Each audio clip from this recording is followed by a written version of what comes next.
बिस्मिल्लाहिर्रहमानिर्रहीम। अस्सलामुअलैकुम दोस्तों, उम्मीद करता हूँ आप सब खैरियत से होंगे। हज़रत खालिद अपने घर को चले गए। अपनी एक खादमा से कहा कि वह युहावा यहूदन को बुला लाए। युहावा इतनी जल्दी उनके पास आई जैसे वो इसके बुलावे के इंतजार में करीब ही कहीं बैठी थी। तुमने मुसलमानों को कामयाबी से धोखा दिया है, खालिद ने युहावा से कहा, और मुगीस के कबीले के लोग तुम्हें जादूगरनी कहने लगे हैं, लेकिन यह तरीका मुझे पसंद नहीं आया। मेरी बात गौर से सुनो खालिद, तुम अपने कबीले के नामवर जंगजू हो, लेकिन तुम में अक्ल की कमी है। दुश्मन को मारना है, तलवार से मारो और उसे तीखी नजरों से हलाक कर दो। तीर और तलवार चलाए बगैर दुश्मन को कोई मुझ जैसी औरत ही मार सकती है। आज 4 बरस बाद जब वो सहरा में तन्हा जा रहा था तो युहावा की बातें उसे याद आ रही थी। इस हद तक तो वो खुश था कि यहूदी उनके साथ थे, लेकिन उसे यह भी मालूम था कि यहूदियों की दोस्ती में जहां मुसलमानों की दुश्मनी है वहां उनके लिए अपने मफादात भी हैं। अलबत्ता उसने ये तस्लीम कर लिया था कि युहावा अगर जादूगरनी नहीं तो उसके सरापे में जादू का कोई असर जरूर है। खालिद का घोड़ा मदीना की तरफ चला जा रहा था। उसके ज़हन में फिर खुबैब बिन अदी रजी अल्लाह तआला अन्हो और ज़ैद बिन अल-दिस्ना रजी अल्लाह तआला अन्हो आ गए। लोग उनकी बोलियां बढ़ बढ़ कर दे रहे थे। आखिर सौदा हो गया और कुरैश के 2 आदमियों ने उन्हें बहुत से सोने की इवज खरीद लिया। ये दोनों आदमी उन दोनों सहाबियों रजी अल्लाह तआला अन्हो को अबू सुफियान के पास ले गए। हमने अपने अकीदे से हटकर मोहम्मद के पास चले जाने वाले इन 2 आदमियों को इसलिए खरीदा है कि इनसे अहले कुरैश के खून का इंतकाम लें जो उहद के मैदान में मारे गए थे। इन्हें खरीदने वालों ने कहा, हम इन्हें आपके हवाले करते हैं, आप कुरैश के सरदार और सलार हैं। हाँ, अबू सुफियान ने कहा, मक्का की जमीन मुसलमानों की खून की प्यासी है, इन दोनों मुसलमानों का खून अपनी जमीन को पिला दो। लेकिन मुझे याद आ गया है कि यह महीना जो गुजर रहा है हमारे देवताओं उज्जा और हुबल का मुकद्दस महीना है। ये महीना खत्म हो लेने दो। अगले दिन इन्हें खुले मैदान में ले जाकर लकड़ी के खंभों के साथ बांध देना और मुझे बुला लेना। खालिद ने जब अबू सुफियान का ये हुक्म सुना तो वो उसके पास गया। मुझे आपका यह फैसला अच्छा नहीं लगा। खालिद ने अबू सुफियान से कहा, हम दुगनी और तिगनी तादाद में होते हुए अपनी जमीन को मुसलमानों का खून नहीं पिला सके तो हमें हक हासिल नहीं है कि 2 मुसलमानों को धोखे से यहाँ लाकर उनका खून बहाया जाए। अबू सुफियान, क्या आप जानते हैं कि मुसलमानों को धोखा देने वाली 3-4 औरतें थी? क्या आप अपने दुश्मन से ये कहलवाना चाहते हैं कि अहले कुरैश अब औरतों की आड़ में बैठ गए हैं? खालिद, अबू सुफियान ने बारोब लहजे में कहा, खुबैब और ज़ैद को मैं भी इतना ही अपने करीब समझा करता था जितना तुम इन्हें अपने करीब समझते थे। तुम अब भी इन्हें अपने करीब समझ रहे हो और ये भूल रहे हो कि अब ये हमारे दुश्मन हैं। अगर तुम इन्हें आज़ाद करना चाहते हो तो लाओ, इससे दुगना सोना ले आओ और इन दोनों को ले जाओ। नहीं, पर्दे के पीछे से एक गरजदार नस्वानी आवाज आई। ये अबू सुफियान की बीवी हिंद की आवाज थी।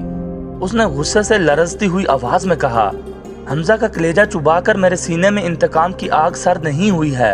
अगर सारी दुनिया का सोना भी मेरे आगे लाकर रखोगे तो मैं इन दोनों मुसलमानों को आजाद नहीं करूंगी। अबू सुफियान, खालिद ने कहा, अगर मेरी बीवी मेरी बात के दरमियान यूं बोलती तो मैं उसकी जुबान खींच लेता। तुम अपनी बीवी की जुबान खींच सकते हो? हिंद की आवाज आई। तुम्हारा बाप नहीं मारा गया था, तुम्हारा कोई बेटा नहीं मारा गया और तुम्हारा चचा भी नहीं मारा गया। एक भाई ही कैद हुआ था और तुम मुसलमानों के पास जाकर मुंह मांगा फिदिया देकर अपने भाई को छुड़ा लाए। आग जो मेरे सीने में जल रही है तुम उसकी तपिश से नाआशना हो। खालिद ने अबू सुफियान की तरफ देखा। अबू सुफियान के चेहरे पर जहां मर्दाना जाहो जलाल और एक जंगजू सरदार का तासुर था, वहां एक खावन की बेबसी की झलक भी थी। हाँ खालिद, अबू सुफियान ने कहा, जिसके दिल पर चोट पड़ती है उसके ख्यालात तुमसे बहुत मुख्तलिफ होते हैं। किसी को अपना दुश्मन कहना कुछ और बात है, लेकिन अपने दुश्मन को अपने किसी अजीज का खून बख्श देना बड़ी ही नामुमकिन बात है। तुम किस किस को कायल करोगे कि वो इन 2 मुसलमानों की जान बख्शी कर दे? तुम जाओ खालिद, इन 2 मुसलमानों को अपने कबीले के रहमो करम पर छोड़ दो। खालिद खामोशी से वापस चला गया। फिर खालिद को वो भयानक मंजर याद आया जब बाहर मैदान में लकड़ी के 2 खंभों के साथ खुबैब और ज़ैद रज़ी अल्लाह तआला अन्हो बंधे खड़े थे। तमाशाइयों का चीखता चलाता हुआ हजूम इकट्ठा हो गया था। उधर से अबू सुफियान और हिंद घोड़ों पर सवार हजूम में दाखिल हुए। हजूम के नारे और इंतकामी नारे पहले से ज्यादा बुलंद हो गए। अगर इस हजूम में कोई खामोश था तो सिर्फ खालिद था। अबू सुफियान घोड़े पर सवार दोनों कैदियों के करीब गया और दोनों ने उसे कहा कि वो जिंदगी की आखिरी नमाज पढ़ना चाहते हैं। अबू सुफियान ने उन्हें इजाजत दे दी। खालिद अब मदीना की तरफ जा रहा था। उसे जब वो मंजर याद आया कि दोनों कैदियों के हाथ खोल दिए गए और वो किबला रू होकर नमाज पढ़ने लगे, खालिद पर उस वक्त जो असर हुआ था वो अब 4 बरस बाद उसकी जात से उभर आया। घोड़े की पीठ पर बैठे बैठे खालिद का सर झुक गया। खुबैब बिन अदी रजी अल्लाह तआला अन्हो और ज़ैद बिन अल-दिस्ना रजी अल्लाह तआला अन्हो हजूम की चीखों पुकार से लाताल्लुक अपनी मौत से बेपरवाह खुदा के हुजूर रुकू और सुजूद में महव थे। उन्होंने निहायत इत्मीनान से नमाज पढ़ी, दुआ के लिए हाथ उठाए। कोई नहीं बता सकता, तारीख भी खामोश है कि उन्होंने खुदा से क्या दुआ मांगी। उन्होंने खुदा से ये नहीं कहा होगा कि दुश्मन उन्हें आज़ाद कर दे। वो उठे और खुद ही लकड़ी के खंभों के साथ पीटें लगाकर खड़े हो गए। ओ बदकिस्मत इंसानों, अबू सुफियान ने बड़ी बुलंद आवाज से खुबैब और ज़ैद से कहा, तुम्हारी किस्मत और जिंदगी मेरे हाथ में है। अपनी जुबानों से कह दो कि हम इस्लाम को तर्क करते हैं और अब हम अहले कुरैश में से हैं और 360 बुतों को बरहक मानते हैं। ये ऐलान कर दो और अपनी जिंदगियां मुझसे वापस लो, अगर नहीं तो मौत को गले लगाओ। ये भी सोच लो कि तुम्हारी मौत आसान नहीं होगी। ए बातिल के पुजारी अबू सुफियान, ज़ैद रज़ी अल्लाह तआला अन्हु की आवाज गरजी, हम लानत भेजते हैं पत्थर के इन बुतों पर जो अपने ऊपर बैठी हुई मक्खी को भी नहीं उड़ा सकते। हम लानत भेजते हैं उज़्ज़ा और हुबल पर जो तुम्हें अगले जहान दोज़ख की आग में फेंकेंगे। हम पुजारी हैं उस एक अल्लाह के जो रहमान और रहीम है, और हम आशिक हैं मोहम्मद सल्लल्लाहु अलैहि वसल्लम के जो अल्लाह के रसूल हैं। मेरा रास्ता वही है जो ज़ैद ने तुम्हें दिखा दिया है। खुबैब रज़ी अल्लाह तआला अन्हु ने बुलंद आवाज से कहा, ए अहले मक्का, सच्चा वही है जिसके नाम पर हम कुर्बान हो रहे हैं। हमें नई जिंदगी मिलेगी जो इस जिंदगी से बहुत ज्यादा हसीन और मुकद्दस होगी। बांध दो इन्हें इन खंभों के साथ, अबू सुफियान ने हुक्म दिया। ये मौत का जायका चखने के मुश्ताक हैं। दोनों के हाथ पीछे करके खंभों के साथ जकड़ दिए गए। अबू सुफियान ने घोड़ा मोड़ा और हजूम की तरफ आया। उज़्ज़ा और हुब्बल की कसम, अबू सुफियान ने बुलंद आवाज से हजूम से कहा, मैंने अपने कबीले में कोई एक भी ऐसा नहीं देखा जो अपने सरदार पर इस मोहब्बत और एसार से जान कुर्बान करने के लिए तैयार हो जिस तरह मोहम्मद सल्लल्लाहु अलैहि वसल्लम के पैरोकार इसके नाम पर फिदा होते हैं। हिंद अपने घोड़े पर सवार कुछ दूर खड़ी थी। उसके करीब उसके चंद एक गुलाम खड़े थे।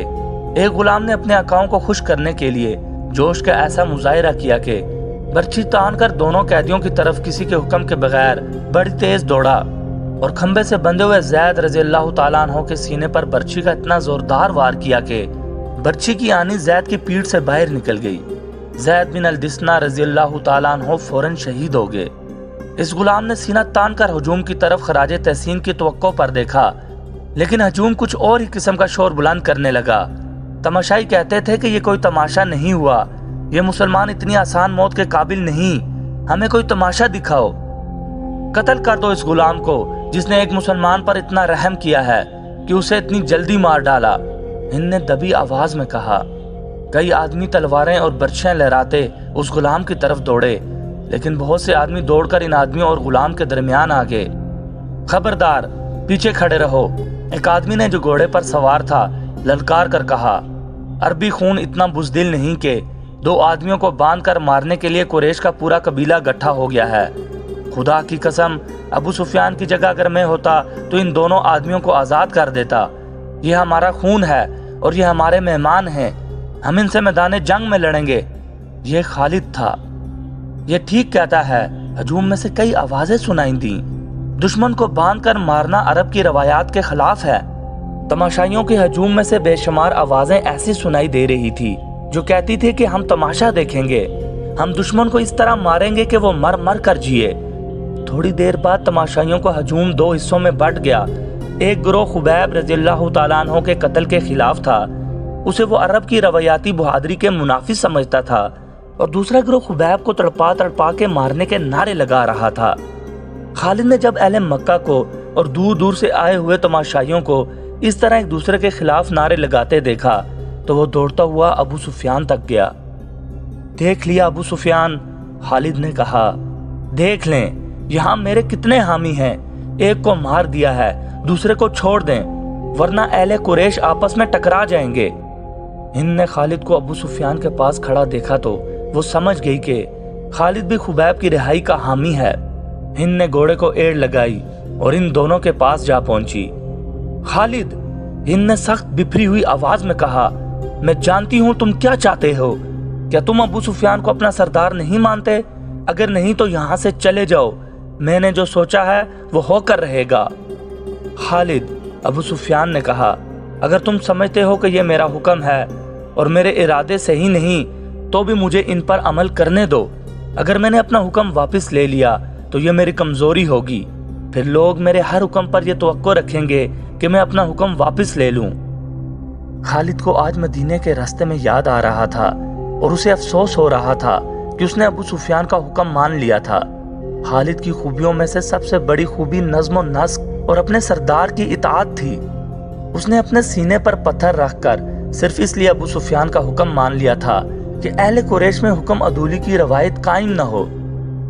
ए अहले मक्का, अबू सुफियान ने दो ग्रोहों में बटे हुए तमाशाइयों से बुलंद आवाज में कहा, अगर आज यहाँ दो मुसलमानों के कत्ल पर हम यूं बट गए तो हम मैदान जंग में किसी न किसी मसले पर बट जाएंगे और फतह तुम्हारे दुश्मन की होगी।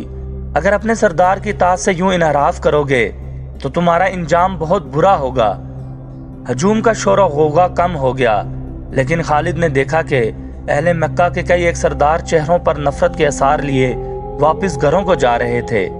उन्हें देखकर बहुत से लोग भी जो तमाशा देखने आए थे वापस चले गए।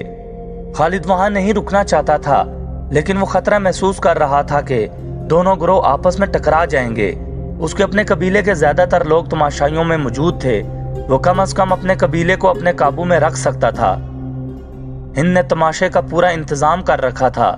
उसके इशारे पर 40 कमसिन लड़के जिनके हाथों में बर्छियां थी दौड़ते और चीखते चलाते हुए तमाशाइयों में से निकले और खुबैब रज़ियल्लाहु ताला अन्हु के इर्द गिर्द नाचने और चीखने चलाने लगे। दो चार लड़के बर्छियां ताने हुए खुबैब रज़ियल्लाहु ताला अन्हु तक जाते और दौड़कर खुबैब रज़ियल्लाहु ताला अन्हु पर वार करते थे, लेकिन खुबैब को गज़न पहुंचाए बगैर हाथ रोक लेते। खुबैब रज़ियल्लाहु ताला अन्हु बिदिकते और नारा लगाते थे, मेरा खुदा सच्चा है और मोहम्मद खुदा के रसूल हैं सल्लल्लाहु अलैहि वसल्लम।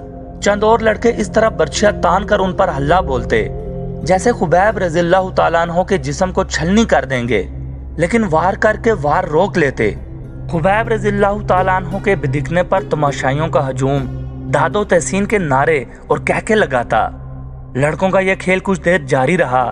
इसके बाद लड़कों ने यह तरीका इख्तियार किया कि बर्छी का वार बड़ी जोर से करते, लेकिन खुबैब रज़ियल्लाहु ताला अन्हु के जिस्म पर उतना सा वार लगता कि बर्छियों की आनियां खाल में जरा सी उतरकर पीछे जाती। बहुत देर तक यही खेल चलता रहा। तमाशाई दादो तहसीन के नारे और खुबैब रज़ियल्लाहु ताला अन्हु अल्लाहु अकबर और मोहम्मद रसूलुल्लाह सल्लल्लाहु अलैहि वसल्लम के नारे बुलंद करते रहे। खुबैब रज़ियल्लाहु ताला अन्हु के कपड़े खून से लाल हो चुके थे।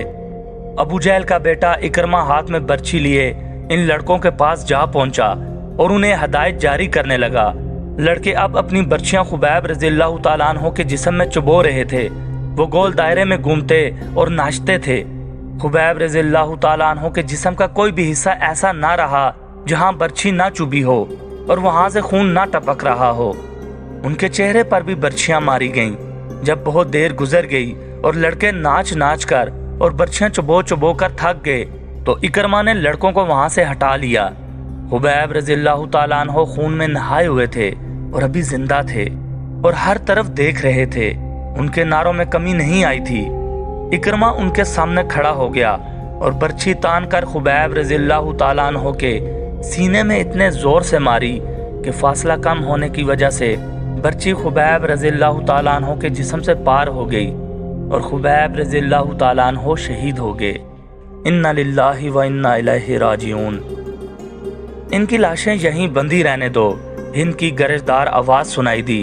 अब कई दिन इनकी लाशों के गलने सड़ने का तमाशा देखते रहो। ये वाकया खालिद को याद आ रहा था। उसने अपने दिल में दर्द की ठेस महसूस की। खुबैब और ज़ैद रज़ियल्लाहु ताला अन्हु के कत्ल ने कुरैश के सरदारों में इख्तिलाफ का बीज बो दिया था। जिस तरह इन दो मुसलमानों ने आखिरी वक्त नमाज पढ़ी اور اسلام سے نکل آنے پر موت کو ترجیح دی تھی، اس نے قریش کے کئی سرداروں پر گہرا اثر چھوڑا تھا۔ خود خالد نے بھی اگر اسلام کی نہیں تو خبیب اور زید رضی اللہ تعالیٰ عنہ کی دل ہی دل میں بہت تعریف کی تھی۔ دوستو امید کرتا ہوں یہ ویڈیو آپ کو پسند آئی ہوگی۔ ویڈیو پسند آئی ہو تو اسے لائک اور شیئر ضرور کیجیے گا۔ مزید اچھی ویڈیوز دیکھنے کے لیے ہمارے چینل کو سبسکرائب کریں اور گھنٹی کے بٹن کو ضرور دبائیں۔ اللہ سے دعا ہے کہ اللہ ہم سب کو اپنے حفظ و ایمان میں رکھے۔ آمین۔